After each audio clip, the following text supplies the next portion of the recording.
चलिए ऑन। अध्यक्ष जी, ये बताइए, वोट चोरी के मामले में उत्तर प्रदेश में क्या कोई आंदोलन करेंगे? क्योंकि वोट चोरी का मुद्दा बहुत बड़ा है और ये कितना सही है कितना गलत है, इस पर क्या राय है? देखिए, वोट का अधिकार जनता का संवैधानिक अधिकार है और जिस लोकतांत्रिक व्यवस्था को संविधान में बाबा साहब डॉक्टर अम्बेडकर जी ने दिया है, वो लोकतांत्रिक व्यवस्था खतरे में है। लोकतंत्र की कोख में इन्होंने सेंगोल का भ्रूण विकसित करने का काम किया भारतीय जनता पार्टी के लोगों ने,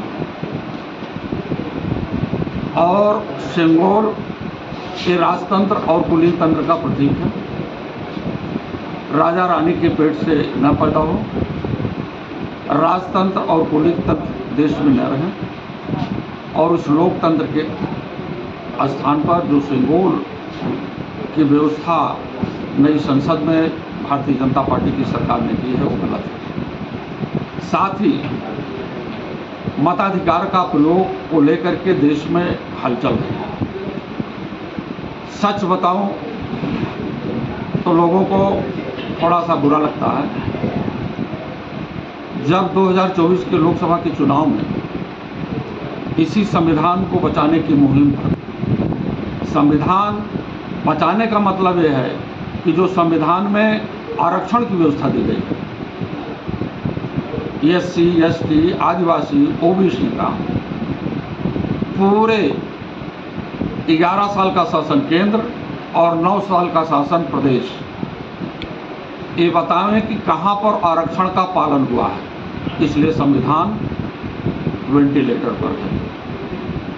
और इन्होंने लोकसभा 2024 के चुनाव के बाद जिस तरह की वोट की चोरी नहीं उत्तर प्रदेश में, बल्कि वोटों पर डकैती डाली है 9 विधानसभाओं में, जबरदस्ती पुलिस इंस्पेक्टर महिलाओं को, समाजवादी लोगों को वोट रोकने का काम किया। मुजफ्फरनगर के मीरापुर विधानसभा में बड़े बड़े गड्ढे कानपुर के उपचुनाव में खोद दिया गया, जिससे कि वोटर्स भाग जाए, वोट न देने पाए। अयोध्या के मुल्कीपुर विधानसभा में जबरदस्त वोटों की डकैती, पुलिस इंस्पेक्टर और सरकार की कम से कम 25-30 एक साथ गाड़ियां चलना और उनके पीठासीन अधिकारी सभी एजेंटों को बाहर करके खुद मतदान का प्रयोग उनके पीठासीन अधिकारी किया। इसलिए ये लोकतंत्र की डकैती है।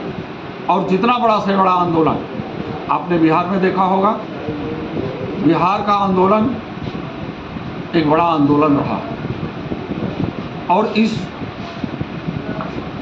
वोट की चोरी को लेकर के जब देश की राजनीति में मुख्य चुनाव आयोग से कांग्रेस के राष्ट्रीय अध्यक्ष और प्रदेश के राष्ट्रीय अध्यक्ष जब ले जा रहे थे, तो चुनाव आयोग से मिलने से रोका गया। समाजवादी पार्टी के राष्ट्रीय अध्यक्ष ने बाउंड्री को छलांग करके चुनाव आयोग से मिलने का काम किया कि बातें सुनी जाए।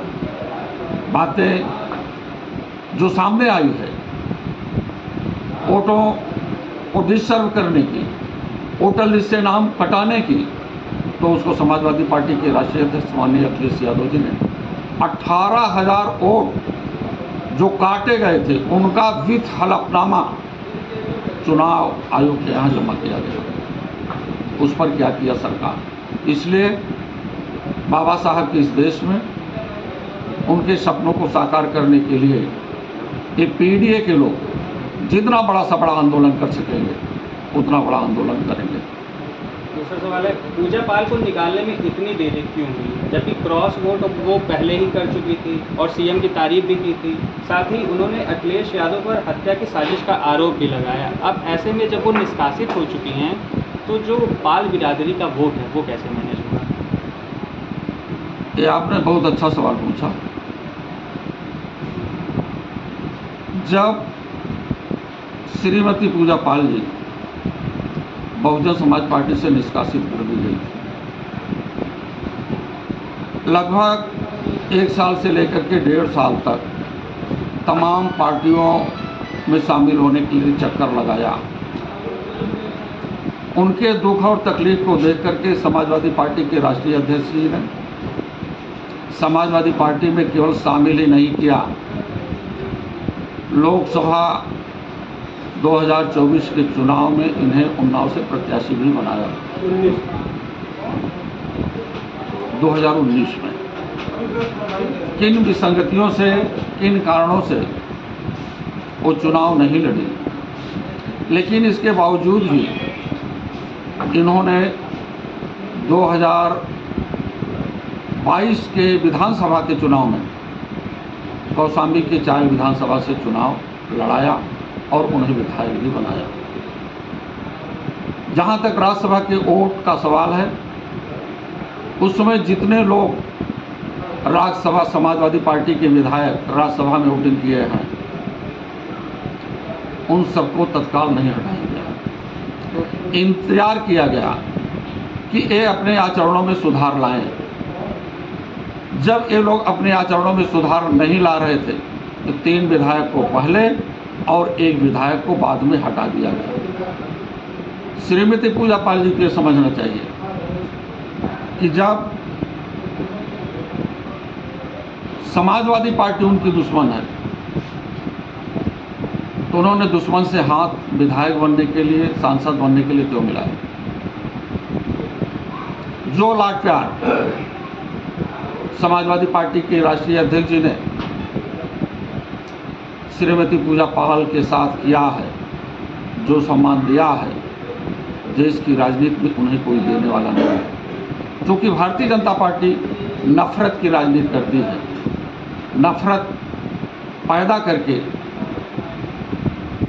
श्रीमती पूजा पाल को बहका करके, लोभ लालच दे करके समाजवादी पार्टी के विरुद्ध में खड़ा किया है। व्यक्तिगत रंजिश किसी की कुछ हो सकती है, लेकिन पूजा पाल की श्रद्धा समाजवादी पार्टी के साथ रही है और भारतीय जनता पार्टी ने उन्हें गुमराह किया है, उन्हें सत्ते में डाला है, परेशान किया है और वो अपनी परेशानी की वजह से, अपनी हरकत की वजह से, जो हरकत हुई उसके साथ, जो उसके दिल पर धोखा दिया गया है, इसलिए अपने प्यारे नेता अखिलेश यादव जी का साथ छोड़ दिया। तो इसमें जो वोट परसेंटेज होगा, जो पाल बिरादरी का वोट था, वो अब उनकी जगह पे किसको लाने की तैयारी होगी, या उस वोट परसेंटेज को आप कैसे मैनेज करेंगे? जो भारतीय जनता पार्टी जात की राजनीति करती है, जात के नेताओं में नफरत पैदा करती है, जैसे पूजा पाल के साथ किया। पाल समाज इस देश का नागरिक है, पाल बघेल धनगर, और संविधान के मुद्दे पर वोट करेगा। जिस प्रकार से 2024 के चुनाव में भी श्रीमती पूजा पाल विधायक समाजवादी पार्टी के साथ नहीं थी, इन्होंने भारतीय जनता पार्टी का पुरजोर ताकत लगाया, भारतीय जनता पार्टी को जिताने का भी कार्य किया, लेकिन कोई भी पाल बघेल समाज का व्यक्ति इधर से उधर नहीं हुआ। संविधान को बचाने के लिए, लोकतंत्र की हत्या करने वालों के खिलाफ और इस देश में ओबीसी और एससी के आरक्षण को बचाने के लिए पाल समाज समाजवादी पार्टी के राष्ट्रीय अध्यक्ष आदरणीय अखिलेश यादव जी के साथ खड़ा रहा। सरकार ने ठाकुर ब्राह्मण यादव लिखने पर गाड़ियों का चालान करने का ऐलान किया है, इस पर क्या कहेंगे? सरकार खुद करती है। राजवंशी कौन है? वो अपने गाड़ियों का चालान तो कर लें, और ये व्यवस्था गड़बड़ है। न तो ठाकुर लिखा जाए, न तो यादव लिखा जाए, ये व्यवस्था बिल्कुल गड़बड़ है, क्योंकि लोकतंत्र में ऐसी कोई व्यवस्था नहीं है। और इस व्यवस्था को खराब करने में जितना भारतीय जनता पार्टी ने किया उतना कोई ने खराब नहीं किया। यूपी की कानून व्यवस्था पर सपा कुछ नहीं कहती, जबकि भाजपा इसी मुद्दे को सरकार में आने के लिए इस्तेमाल किया था। आपकी नज़र में हो सकता है ना कहा जा रहा हो, लेकिन समाजवादी पार्टी हमेशा प्रेस कॉन्फ्रेंस हो या इनके बड़े बड़े सम्मेलन हो, हर जगहों पर उत्तर प्रदेश की कानून व्यवस्था को दिलोटाने पर कहा।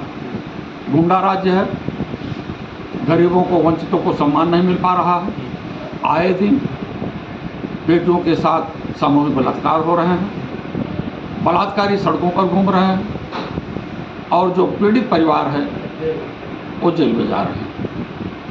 एक काउंटर जौनपुर के एक लड़के के साथ हुआ, गलत काउंटर रहा, और जब उत्तर प्रदेश के मुख्यमंत्री जी ने इस काउंटर को समझा कि मुझसे गलत हो गया है, तो उन्होंने एक दूसरे ठाकुर बिरादरी का इनकाउंटर करवा दिया। ये गलत तरीके है, समझ बुझ करके काम करना चाहिए। देश का हर व्यक्ति, वो किसी भी जात धर्म मजहब से हो, उसके लिए देश प्यारा है।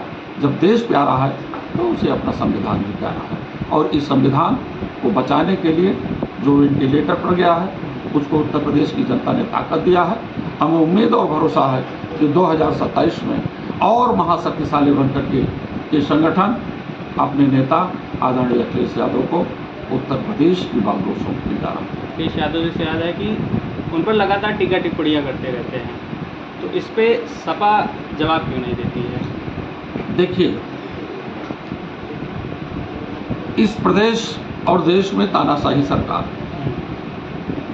तानाशाही सरकारों का जवाब जनता देगी। और आगे हम नहीं कहना चाहते हैं एक अंतिम कि देश में और विदेश में भी अपनी नज़र डालें कि अदर कंट्रीज में जनता क्या कर रही है, उस पर अपना नज़र डालें, अपने रवैये को सही रखें। संविधान, लोकतंत्र और BC SC के आरक्षण के साथ खिलवाड़ न किया जाए। एक अंतिम सवाल है, आजम खान की रिहाई हो गई है, और ऐसे में क्या वो सपा के साथ ही चलेंगे या भाजपा या बसपा के साथ जाएंगे? इसकी कानाफूसी राजनीतिक गलियारों में जोर शोर है। ये राजनीतिक गलियारों में तो इसकी कानाफूसी होगी। जब बकरी पर मुकदमा लगेगा तो ये पीड़ा ही भारतीय जनता पार्टी दे रही है ना, और इसलिए दे रही है कि सपा के साथ न रहे। लेकिन जिनकी श्रद्धा परम सम्माननीय पूज्य इस देश के नेता, जिन्हें धरती पुत्र कहा जाता है, उनके दिल में नेताजी के प्रति श्रद्धा है। समाजवादी विचारधारा के प्रमुख समाजवादी पार्टी के नेता, इसलिए उनके विश्वास और आस्था आदरणीय राष्ट्रीय अध्यक्ष अखिलेश यादव जी के साथ